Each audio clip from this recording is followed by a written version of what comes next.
ठीक है। इस वक्त की सबसे बड़ी खबर, केंद्रीय शिक्षा मंत्री धर्मेंद्र प्रधान ने इस्तीफा दे दिया। जी हाँ, धर्मेंद्र प्रधान का इस्तीफा आ चुका है।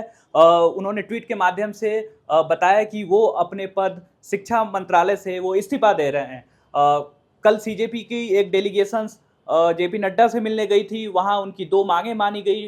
1 करोड़ का कंपेंसेशन सुसाइड किए बच्चों को, और जो दूसरी मांग थी वो प्रोटेस्टर्स के खिलाफ किसी भी तरह का केस ना हो। लेकिन तीसरी मांग को फिलहाल अटका के रखा गया था और 1 दिन का समय मांगा गया था। लेकिन अभी इस वक्त की सबसे बड़ी खबर है कि केंद्रीय शिक्षा मंत्री धर्मेंद्र प्रधान ने इस्तीफा दे दिया है। हम अपने सहयोगियों से जानेंगे कि आखिर क्या वजह रही, क्या इतना दबाव बन गया था केंद्रीय मंत्री पे कि उनको आखिरकार मजबूरन इस्तीफा देना पड़ा। हमारे साथ अभिषेक है सहयोगी के रूप में। अभिषेक, क्या वजह रही होगी इस्तीफा देने के पीछे? देखिए, अभी 5 मिनट हुआ है और उन्होंने ट्वीट किया है और ट्वीट में लिखा है कि मैं पिछले 4 दशक से छात्र, शिक्षक और शिक्षा सुधार के लिए समर्पित रहा हूँ। क्या है कि मैं आदरणीय प्रधानमंत्री जी से मार्गदर्शन और विश्वास और निरंतर सहयोग के लिए हार्दिक कृतज्ञता व्यक्त करता हूँ। साथ में लिखा है कि प्रभु जगन्नाथ जी के आशीर्वाद से भविष्य में भारत माता, ओडिशा की जनता का हमेशा सेवा करते रहूंगा।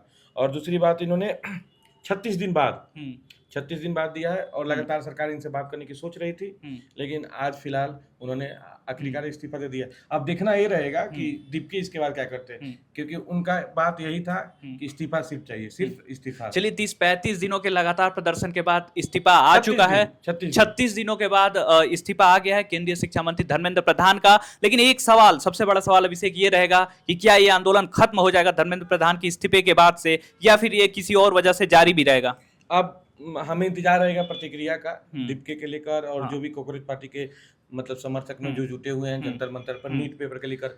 अभी बिहार बंद भी है, बिहार में भी प्रोटेस्ट चल रहा है, और बीच में इस तरह से जब फैसले आते हैं तो देखना पड़ेगा कि आगे क्या होगा, और अभी बनता ही रहेगा। और चलिए, देश भर में तमाम प्रदर्शन हो रहे थे, अलग अलग शहरों में प्रदर्शन हो रहे थे, मुंबई से लेके जयपुर, रांची, पटना, छपरा। लेकिन इस वक्त की जो सबसे बड़ी खबर है वो ये है कि केंद्रीय शिक्षा मंत्री धर्मेंद्र प्रधान ने अपने पद से इस्तीफा दे दिया है। सीजेपी की जो सबसे बड़ी मांग थी धर्मेंद्र प्रधान को मंत्रालय से हटाने की, वो फिलहाल मान ली गई है। कल मुलाकात हुई थी सौरभ दास और आशुतोष रांका की जेपी नड्डा से और जितेंद्र सिंह से, और उन्होंने आश्वासन दिया था कि कल दोपहर तक हम कोशिश करेंगे कि धर्मेंद्र प्रधान का इस्तीफा दे दे। तो बड़ी खबर है कि केंद्रीय शिक्षा मंत्री धर्मेंद्र प्रधान का इस्तीफा हो गया है। आगे कुछ अपडेट आती है तो हम आपसे जरूर शेयर करेंगे। आप देख रहे हैं प्रभात खबर डिजिटल। मेरा नाम है सौरभ, मेरे साथ थे सहयोगी अभिषेक। धन्यवाद। प्रभातखबर.com, विश्वास वही, रफ्तार नहीं।